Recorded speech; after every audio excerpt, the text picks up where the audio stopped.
Oh, hi, podcast listeners. There's many ways you can listen to the Real Nerds podcast. You can subscribe on iTunes. You can also subscribe on Stitcher Radio. You want to send us a Twitter message? You can do that. It's so easy, at Real Nerds. Like us on Facebook, Real Nerds Podcast. You can visit our website, realnerdspodcast.com, where there'll be a lot of articles for you to not only read, but to listen to our previous shows. Do you like your stories told through pictures? Then you can also follow us at Real Nerds on Instagram. You can also call us, 720-6nerds5. Thanks for listening and enjoy the show. Camera, action! Well, a real nerd knows who shot, and a real nerd can follow the plot, and a real nerd doesn't talk film. I'm sorry. Take it outside.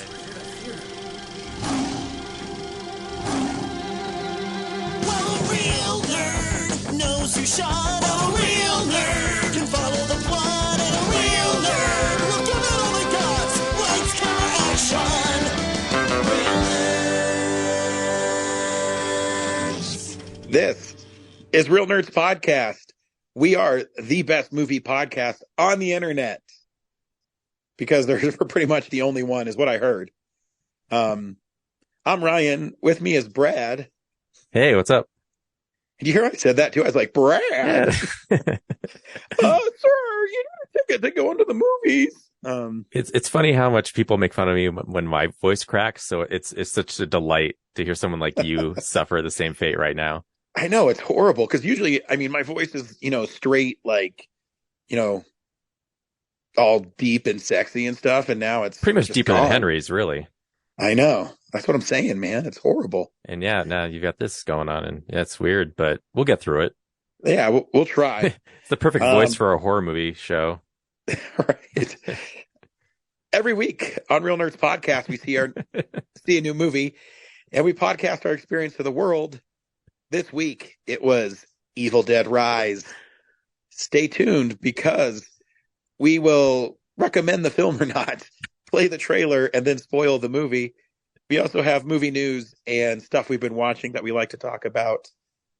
It kind of sounds like you're trying to talk through a tragedy. It's hilarious. Like you're about to cry. My life is so hard. It's like I saw Evil Dead Rise and it was beautiful. So pretty. The blood was so, what's the word I'm looking for? Just so much. It was a beautiful symphony of gore. Anyhow. Oh, this would be great. Yeah, so we'll see how I last over the next 45 minutes to an hour. Because, I mean, a smart person would say you should rest your voice, but I'm not smart. Yeah, and we can't rest this review for a whole other week either, so. I know, exactly, because next week we're doing Film Explosion 1983, and that is so freaking epic because there's so many great fucking movies that I can't wait to see what people picked. Definitely the best year of cinema in the past 40 years, for sure. It's funny, I forgot to share it. I forgot to share it with you. There was an article, man, who wrote it? Maybe it was Variety, about how 1983 was the worst summer movie season of all time, with Superman 3, Jaws 3D, and all these other things. It's just making me laugh. Yeah, they must have been talking to me because I agree. Not even just the summer, just the whole year in general. And just like, it just, like, there's some movies, I mean, there's a couple movies, obviously, that I really like, but overall, it says, well, I like this movie, and it's unique enough. I guess we can talk about it. You know what I mean? Yeah. And that's pretty much where I'm at with that one. But just to give our listeners a head up too, we're really transitioning really fast into Film Explosion 1993, right after Guardians of the Galaxy Volume 3. Because this summer's so packed. Yeah, because this summer's so packed. So we'll see. 93 was a great fucking year. I really struggled with 93. Yeah, 83 and 93 are like opposite ends of the spectrum as far as picking totally. movies. Like, yeah, 93, I'm like, what what do I gotta struggle to keep off on this one? And 83 is just like, what do I gotta watch to even get a movie on this list? Yeah, because I have a feeling a lot of our top of our list might be pretty similar. Because there's like two movies that, well, I mean, I guess my favorite one, it might be a lot different than everybody else's, but this week on Real Nerds, we saw Evil Dead Rise. Brad, do you recommend Evil Dead Rise? Yeah, I think if you're an Evil Dead fan, I think this movie will deliver. I think this movie delivers everything you want out of a Evil Dead movie. Me as a casual fan of the series, I'm just a little frustrated because I kind of want the mythos to expand, and really this movie is just kind of more of the same. I had a lot of fun in it, obviously. I'm a big Evil Dead fan. I think changing the location made it pretty interesting. It definitely delivers on the gore. Once it really gets rolling, it gets pretty intense and lots of going on. Yeah, it was quite the thrill ride, I shall say. And I picked up on a cameo in it that they said this person had no part in the film, and I'll talk about it during spoilers. And here's the trailer for Evil Dead Rise.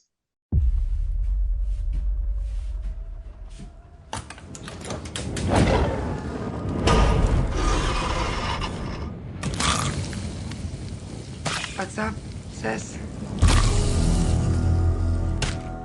I had the most beautiful dream. It was the perfect day. And all I could think about was how much I wanted to cut you all open and then climb inside your bodies so that we could stay one happy family.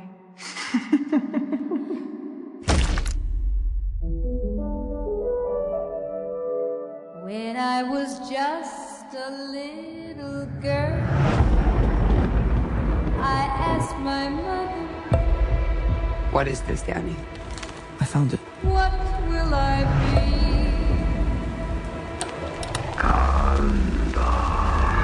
Will I be pretty? Will I be rich? Here's what she said to me. Open up now. You don't look so good, Mom. Nothing a big old kiss from you won't fix.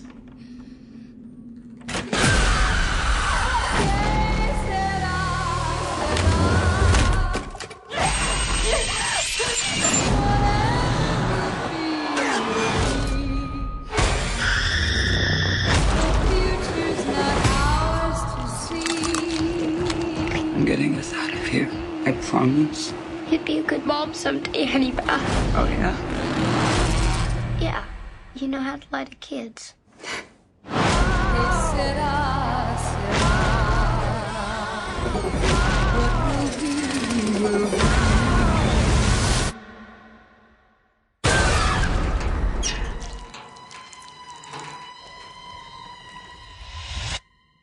Mom?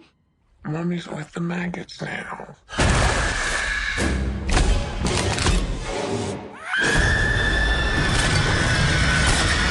What will be, will be. Evil Dead Rise actually starts at a cabin in the woods with a group of three people, a woman and her cousin and her douchey boyfriend. And they're starting out on the dock. The douchey boyfriend talks about how much the one girl is being weird. Her cousin goes in and checks on her, and she has been possessed by the evil dead, and now she's a deadite, and she attacks and kills the boyfriend, rips the scalp off of her cousin's head, and then rises out of the lake. And the title card was really cool. I really like the title card. Yeah, pretty epic title card opening. Yeah. And the opening is, I mean, her getting her scalp ripped off was pretty gruesome. And the dude got hit in the face with a drone. Which he foreshadowed. Yeah, it's just interesting. And then we're hit with another title card that says one day earlier, and we go to a apartment complex in California that is being condemned. A former bank that had been turned into like low income housing. Yeah, and we meet Beth, who is a guitar technician for a band, who's also now pregnant, and her single mother sister has 3 children, and she's trying just to get by. Beth makes an unexpected visit. She sends the kid to get pizza. On the way back, an earthquake happens. They find underneath the apartment complex the old bank vault that contains one of the Book of the Dead, a different one. So there's definitely different iterations of it. The one kid, Danny, is a DJ, so he's interested in the records.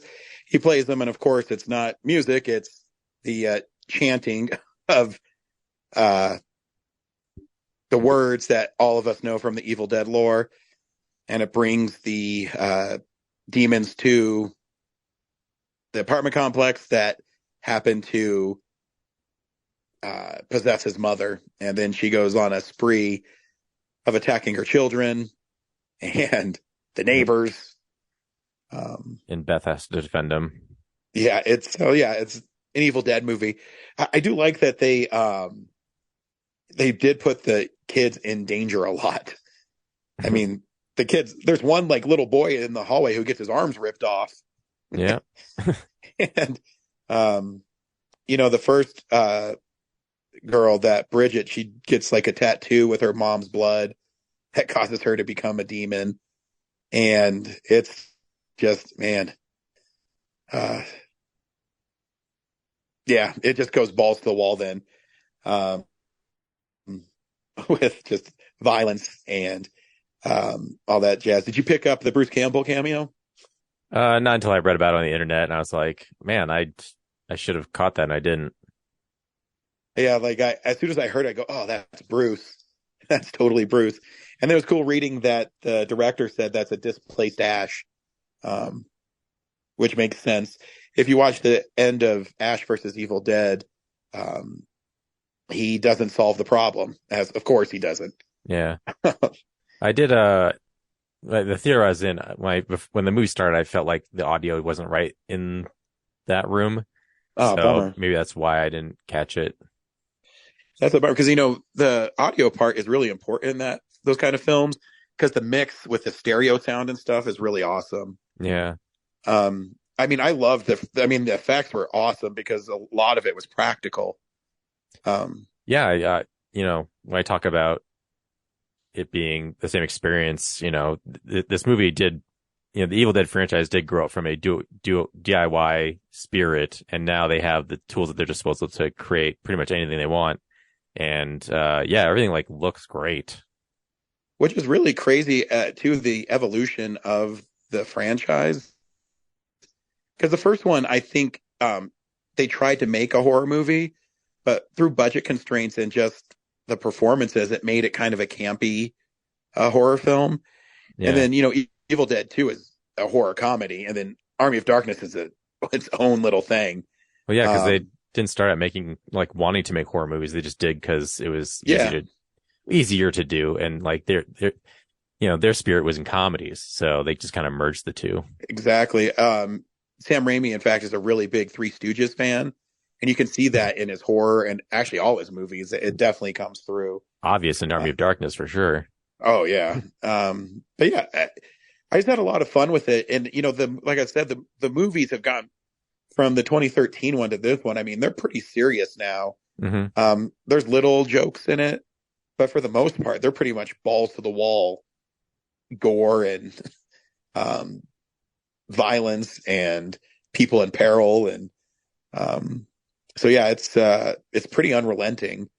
And it's interesting too, because this one, how it's similar to the 2013 one is every aspect of what's happening to the people is somewhat foretold in the Book of the Dead, including the abomination at the end, where it's a merger of the whole family sans the little 6-year-old girl. Mm-hmm. And I guess if I had one complaint is I wanted to see more of that abomination. I wanted to see how horrific it was. And I'm guessing because the film only had like a $15 million budget, that they probably couldn't be as crazy with that as they wanted to be. Yeah, when you shed too much light on a practical effect, it just kind of destroys the illusion. So exactly. I mean, I get it. It was still cool. I love the way it was shot. When they were in the garage and it was stalking them around the car and stuff, and and it's fun when a director gets it. And I think the last 2 directors they've picked to make these films understand what they are and understands what needs to be accomplished in the films. And I guess I was reading an interview with a director, and he said that Sam just tells them that it has to start with the book and end with the book. So you have to be bound by the book, but anything else you want to do is, up to you. And I like the, I mentioned earlier, the boy who got his arms ripped off. I did like the scene that you saw it through the peephole because it gave it kind of a different vibe, and you couldn't really see what's going on, so you could only listen to it and all the horrific things that were happening. I thought was a really cool creative choice. The lady who plays the mother Deadite was really good. Her movements and things like that. I think the overall film was really well made and really horrific and really fun. Yeah. Anything you want to add? Yeah, like I agree a lot of those points. I just wish, after all this time, there's really like not much. I just wish there was something different story-wise going on because, this movie's still, some rando finds the incantation, releases the dead, mayhem ensues. They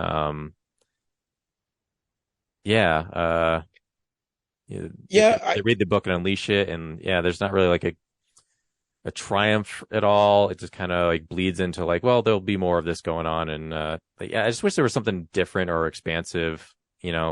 Obviously, I don't want to like a midichlorians, reveal of like how like what makes the evil dead. Like that's not what I mean. It's just like I thought a huge missed opportunity was the fact that Beth was pregnant and the evil dead never inhabited her fetus. That would have been crazy. Like imagine going through the whole movie thinking she survived and then it like possesses the at her fetus. Birth, it like eats through her stomach. Yeah. That would have been like pretty shocking, I think.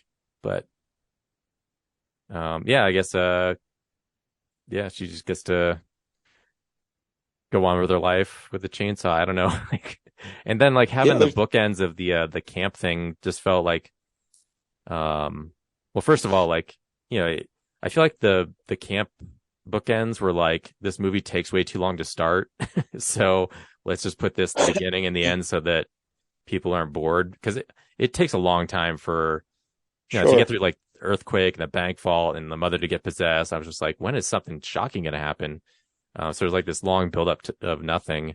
And you're just kind of getting to know like, Beth, she doesn't know if she can be a mom. And so she goes and seeks the advice of her sister, who is like a mom times 3. But that's about it for the character arc. The rest of the time, they're just fighting this entity that they can't control. And it is cool that the movie wasn't afraid to kill off 2 of the children. And then turn them all into like this hive creature. So that was cool. Like when the one daughter, like the ooze started coming out of her face. Mm-hmm. Like that's pretty cool. But then it's a lot of just like stuff you've seen before. Like there's so much hype about that cheese grater thing. And like it just slaps like her sister's calf and scratches. And that's like the end of it. I was like, oh, I thought there was something gnarlier about it, but okay. Yeah, there definitely wasn't the tongue cutting scene from 2013. But it did end with a chainsaw like mutilating another person. So that was a bit recycled. Yeah, it was definitely it was fun. I mean, like that is pretty much what I want from an Evil Dead movie. I get your points. The cool thing is now that they're not really tied to any continuity per se, so they can just, I mean, they can take place at any time. They can infect anybody. It's really what you want the movie to be,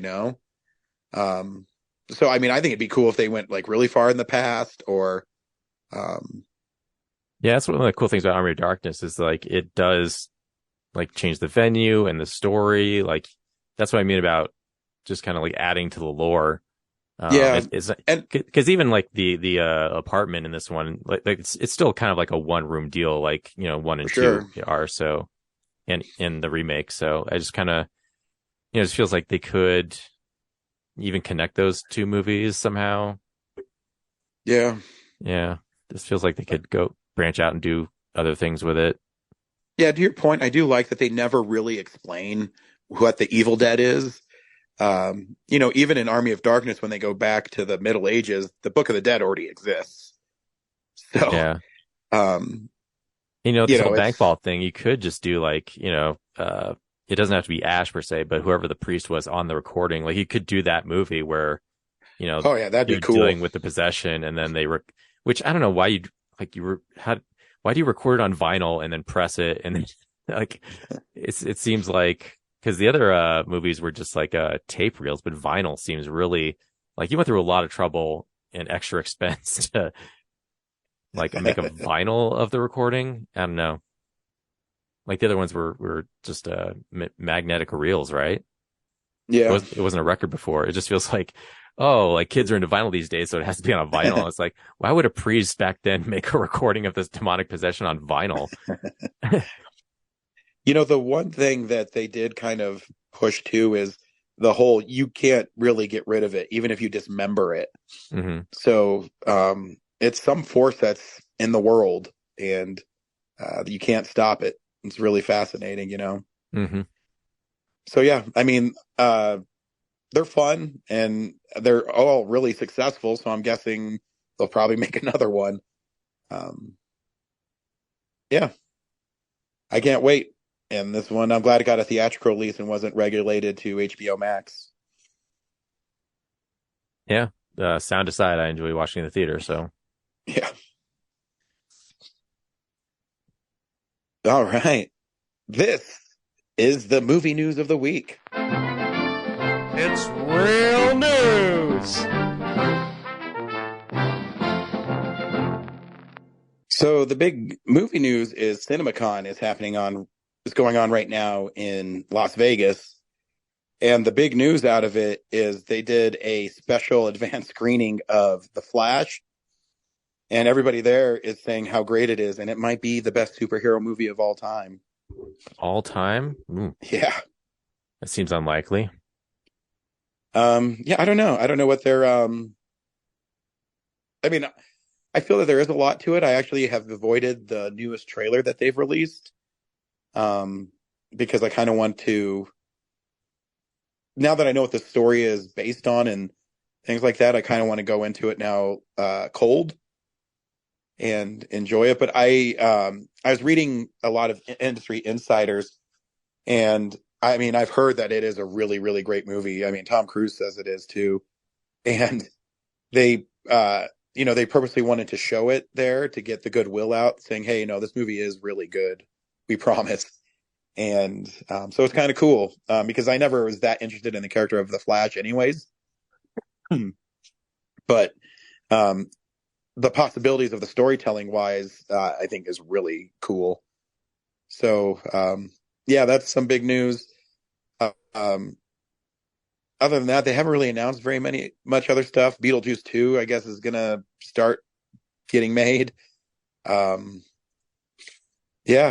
it just seems like they're kind of gearing up for the summer right now. And, with Guardians literally 2 weeks away, it's going to start really soon. Yeah. And yeah, that's about all I got for news again. It's been a little quiet on the movie news front.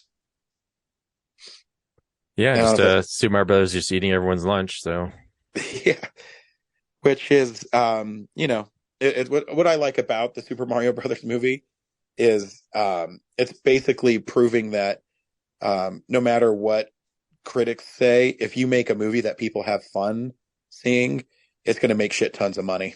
Like, I mean, the audience score is off the charts, and everybody really enjoys it, and it's a testament to the creators of it, sticking close to the Mario formula and giving what people really want in a Mario movie. So, yeah, I mean, I think by the end of next week it should hit $1 billion, which I never thought it would do when it was announced. I mean, I knew it was going to be popular, but this popular it only bodes well that hopefully they'll make a Legend of Zelda movie. Yeah, as long as it has a great story, that's what I'm into. But with Tears of the Kingdom coming out, I'm already like, I'm not starved for a Zelda story right now. So yeah, I mean, I don't know what they're going to do next. I mean, I guess even a Metroid movie would be pretty dope. Really, a Metroid movie is long overdue. Yeah, it feels like it's made for that kind of it's made for cinematic stuff. So I'm down. Like they could have made a Guardians / Hardcore Henry style Metroid movie. Oh, that would be sweet. That would be cool. Are you listening, Hollywood? I know you listen to our podcast all the time. Yeah, we seen you making our ideas and not giving us any credit or money. Yeah, assholes. Some executive somewhere doing rails off his coffee table, just playing Real Nerds in the background. Like, I gotta pay my rent. He's fucking right, man. What am I doing? What am I doing with my life? This my cocaine stash is getting low. I need some extra cash. Better listen to that Real Nerds podcast to get some new ideas. Metroid / Hardcore Henry movie. I'm on it. Does anyone remember that Hardcore Henry movie from like 8 years ago? This is stuff we watch throughout the week. This segment I call What We've Been Watching. So, yeah, this is the stuff we've been watching. Brad, what'd you watch this week? Nothing, I don't know, nothing great.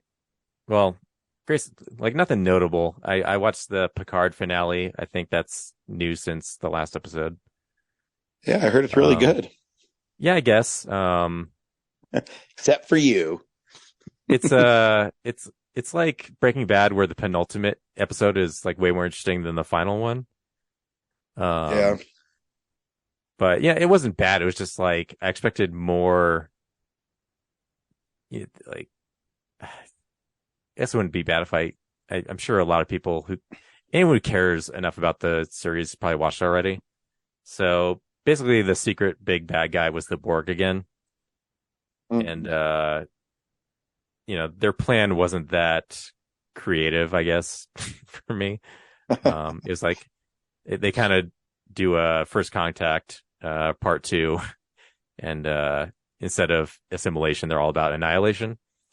So just revenge for they're getting their asses handed to them in Voyager, and using Picard as a way to do that. So yeah, it's a lot of just like, oh, it's kind of like the Super Mario Bros. Movie where it's like, oh, there's that cool thing I like, and there's another cool thing I like, and there's another cool thing I like that's happening. And they hit all the nostalgia buttons for people, and I'm sure everyone enjoyed that, and I think it's great. But I just want to be, it's Star Trek. I just want to be challenged more. So, as I predicted last week, Picard went in and chose to save his kid above all else, and it wasn't as tragic as that. So everyone got away clean and all happy ending, and it's cool who's in charge of the new Enterprise. Enterprise G has been christened, so I hope that becomes a show of its own with Seven of Nine at the helm, and nice. See their adventures and Picard's kid. Well, I guess the good news is they'll always have more Star Trek, because it seems it's the most popular thing on Paramount Plus. Yeah, it's keep my subscription going because Strange New World starts in like a month. So I'm like, I'm not going to cancel. Yeah, I'll go ahead nice. and like I used to watch and then just let them stock up shows and then watch again and like burn through them. But Sure. it's a month away. I'll keep it going. It's only like $9. It's worth another season of Star Trek, and I'm not sure what's coming out after that. But I got Lower Decks is great. Discovery's wrapping up, so I kind of see how that ends. But yeah, Star Trek Legacy show would be great because they could just have the Adventures in 7 and 9 and the Enterprise G, and you could see the original cast members back in once in a while, for like episodes with less stakes, and then also like bring in people from DS9 and Voyager who have never gotten a chance to be in any cinematic adventures, so that'd be pretty cool. Nice. Then I finished up Better Call Saul, final season of Better Call Saul, which was good. It's a slow burn type of show, and I never noticed it before, but there's this character called Lalo Salamanca. He's like a Mexican drug boss, and someone called him Mexican Joker because he's so he's almost cartoonish in how like they ride this fine line of him being over the top, but also in the serious, realistic world of Better Call Saul, where like attorneys are doing stuff, Yeah. He kind of has like I can get into anywhere I want at any time vibe. And yeah, so I just thought it was a funny description of him because he does kind of have that chaotic, like I can do whatever I want when I want thing in this very grounded world. But yeah, it wrapped up the series nicely, and halfway through the season, it flashes. It's been a prequel for most of the series, and then the final half of it kind of flashes forward to show you what happens after he gets away in Breaking Bad. So, oh, nice. Yeah, and they tie the whole thing together. It's pretty good. And then what is the other thing?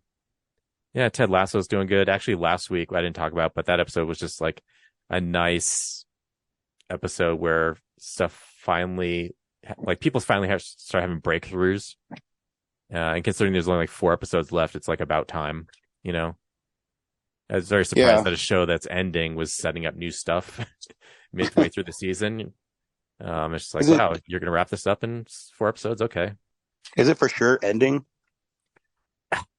I mean, they said that before they even started season 3, but I could see a world where it doesn't.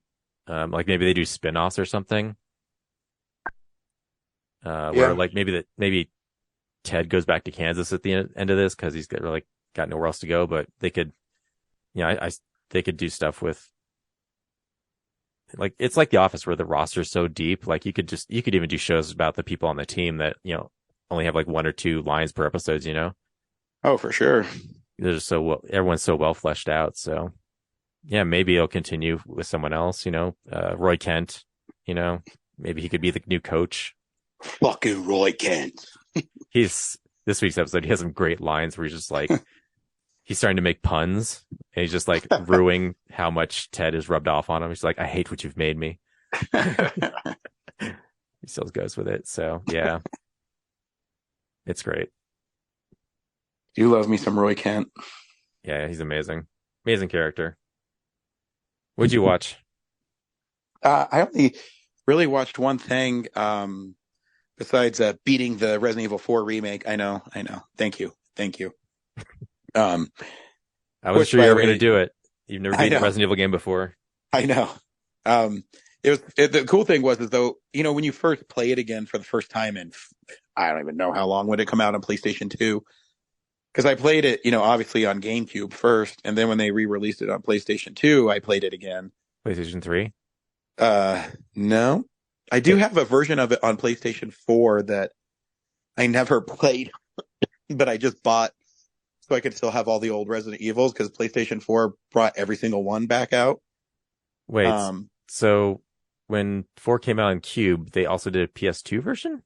Yeah, I think it was a year or 2 later after the exclusivity ended. Yeah. I didn't know that.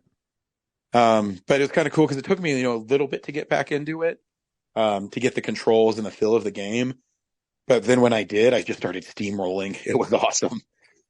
Like learning how to kill those dudes that with the, when the bugs come out of them and shit. Um, and it was fun. I mean, they have a little bit a different story changes just a little bit for some new things. It's still the same beats pretty much, but like I said, just a little changes is nice.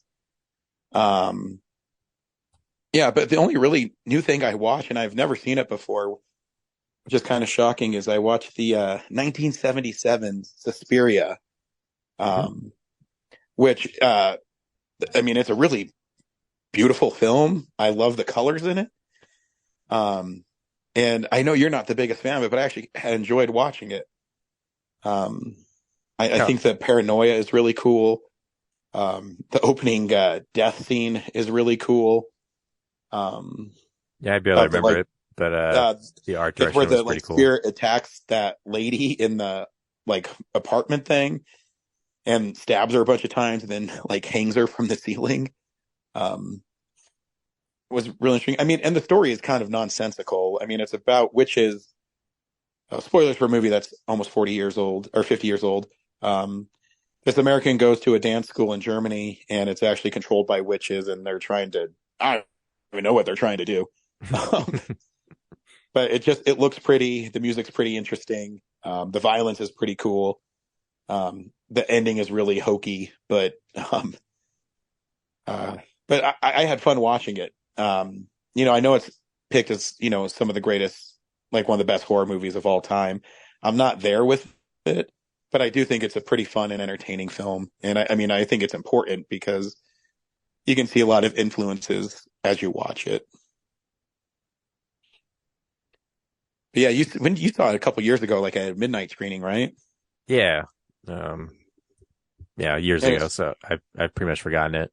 Yeah, I say it sounds like it stuck with you. Yeah, I just remember it being pretty to watch in places, but yeah, it has stuff the red paint type of blood going on and stuff like that. And yeah, I don't understand the story that well. So I think it's supposed to be that way. I mean, I think it has a lot to do with it being an Italian horror film where a lot of it's subjective, And I think the music was good. It's like that gothic synth stuff going on. So yeah, the guys who did the score also scored Dawn of the Dead.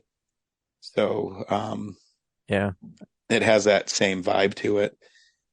But yeah, no, it was a cool movie. I got the Synapse Ultra Edition Blu-ray that has tons of special features on. All the special features are really great. So if you're going to get it, I mean, pick it up. I mean, it's kind of expensive. I think it's $35, but they have a whole second disc dedicated to just the special features because there's so many of them. But yeah, that's all I watched this week. Speaking of discs, my Stinkavision Ninja Turtles movie came in from Australia. Oh, really? So the scratch and sniff stickers that you can go to as you watch the movie. Oh, nice. Yeah, it works. Does it really? Yeah. It's all on the same sheet, but yeah, there's 10 different scents on there. Interesting. Yeah. And then the really cool, I think the coolest part about the disc is though, it actually has the behind the scenes documentary of the movie, which oh, nice. Ninja Turtles through DVD, through Blu-ray has not had a ton of making of special features, commentaries, nothing. Which I thought was weird because how popular the property is. You know what I mean? Yeah, well, they've had them in there's a director's edition of the DVD back in the day, for UK. And it's why can't, what about the rights means you can't have Steve Barron's commentary on the disc in the US? Why can't I have all this behind the scenes footage on the US disc? What the hell? So yeah, but yeah, this disc has it and it's great. It's, technically a Ninja Turtles 2 making of that has footage from both movies in it. So, but I'll take it. But it seems like they should have some comprehensive documentary about the Ninja Turtles. I mean, it just seems like there should the property be itself. They do have a couple. There was that the one I interviewed for back at San Diego Comic-Con that one time, and then which I didn't make it I didn't make it in, but bullshit. Yeah, and then there's the Netflix one, the Toys That Made Us. Yeah, that one though. I mean, it's cool, but I'm not the biggest fan of the documentaries they do now where they go, and Kevin Eastman wanted to turn turtles into secret goo and teenagers, and then they cut to someone go, say what? You know what I mean? Yeah. That like snarky new style of documentary. Short attention span documentary type stuff. Yeah. Yeah, I get it. But yeah, there's that, what is it called? I think it's called Turtle Power. I think it's only on DVD, but that was probably the most extensive one that covers like making the comics and going through the whole property up until I guess 2010 when it came out. So probably do for more. I'm surprised they wouldn't do one for like they did Crystal Lake Memories, where they have an hour dedicated to each part, an hour to the comics, an hour to the cartoon show, an hour to the movies. Yeah, they don't have that. So that's definitely needed. And yeah, property that's 40 years old now probably should. And not only 40 years old, but I mean, pretty beloved. Yeah. Well, it's 40 years old because it is beloved. Well, yeah, that's true. But with a new movie coming out too, I'm just like, you guys need to remaster these and put them in 4K by August. Yeah, and you hope they will. I mean, they have to. I'm guessing the new movie's going to do pretty well. I mean, it looks freaking stunning. Mm-hmm. So I can't wait for that one. I mean, fudge. That's the one thing I'm glad that Into the Spider-Verse also, besides being a really great movie, it kind of opened up this new animation style that people aren't stuck in. Yeah, does Spider-Verse come out before? Yeah. Yeah, I think it comes out in June, if I remember right. So hopefully that doesn't exhaust people's... I'm trying to look at I think Spider-Man, I'm trying to look for other animated films between that and Turtles, and I think all summer, that's it. Yeah, because Elemental, when's Elemental for... Oh, yeah, Elemental. Out? That's like 2 weeks later. Mm-hmm. Oh, it's the same week as The Flash. Is it really? Yeah. Weird. Yeah, animate. I guess also I didn't I'm looking at the Real Nerds feature list, and I probably didn't write down secondary films, but there's probably some other DreamWorks or Illumination stuff coming out that I didn't put on there. But yeah, hopefully people aren't over that style of animation by August, because they just been eating up Spider-Man for 2 months. Well, I mean, I get it. Spider-Man's the greatest literary character of all time, so.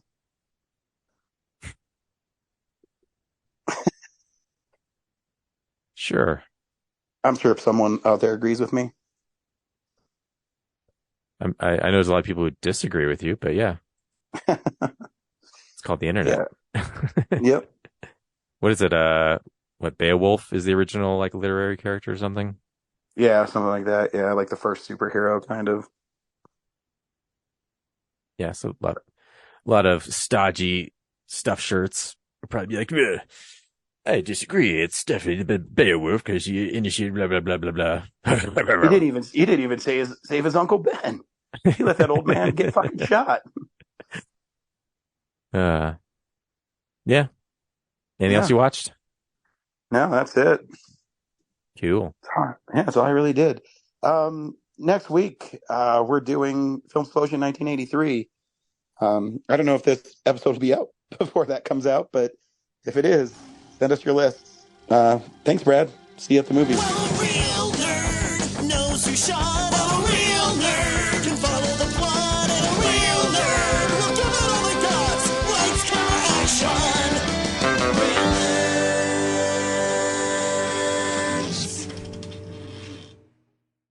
Thanks for listening to Real Nerds Podcast, a Nebulous Visions production. Stream or download episodes, read articles at realnerdspodcast.com.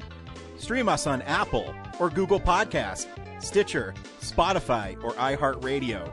Follow us on Facebook, Real Nerds Podcast. Twitter and Instagram, @RealNerds. Watch us on YouTube, Real Nerds Podcast. Email us at realnerds@gmail.com. Call us at 720-6nerds5. Thank you to Sparks Mandrill, Mike at Plan 9 Studios, and Bolognium for all of our groovy theme songs. And that's how you fucking do it!